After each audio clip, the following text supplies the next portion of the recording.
Birinchi videodan keyin ko'p odamlar bir so'rov berishi mumkin. Eğer bu kontent shunchalik ziyonli bo'lsa, anda emne uchun milliondan odamlar uni ko'rib yotadi? Javob jo'nako'y.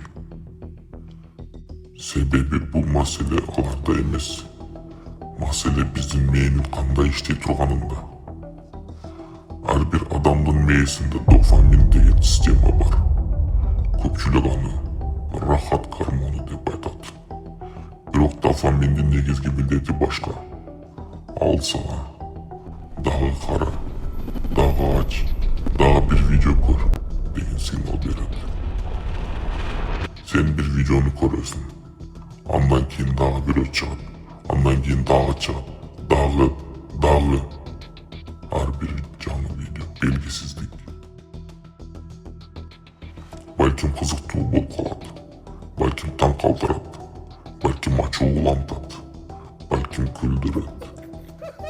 Dal ошол күтүүнүн өзү дофаминди иштетет. Ошондуктан биз кээде телефонду 5 мүнөткө гана ачабыз, бирок 1 сааттан кийин гана жабабыз. Эң кызыктуу суроо: эмне үчүн дал уруштар, дал батылдар, дал чыр-чатактар эң көп тарайт?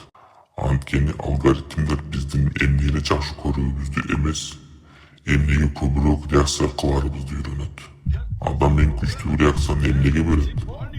Чырга, коркунучка, скандалга, мазактоого. Ошондуктан мындай контент көбүрөөк көрсөтүлөт. Ал пайдалуу болгон үчүн эмес, ал көңүлдү кармай алган үчүн. Бирок бул жерде дагы бир маселе бар.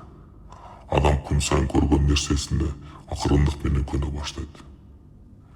Башында таң калтырган нерсе кийин кадимки көрүнүшкө айланат. Башында сөгүндүү жаман көрүнөт, кийин жөнөкөй көрүнөт.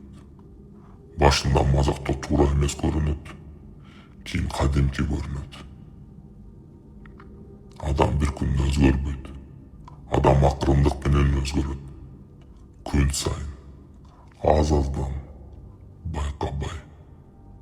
Ошондуктан суроо TikTok жөнүндө эмес, суроо биздин көңүлүбүз жөнүндө, суроо биздин тандообуз жөнүндө, суроо биздин балдар жөнүндө. Эгер бүгүн көңүлүбүздү ким башкарып жатканын түшүнбөсөк, эртең ойлорубузду дагы ошолор башкарат. Бул биринчи мугалим, коомдун келечеги, билим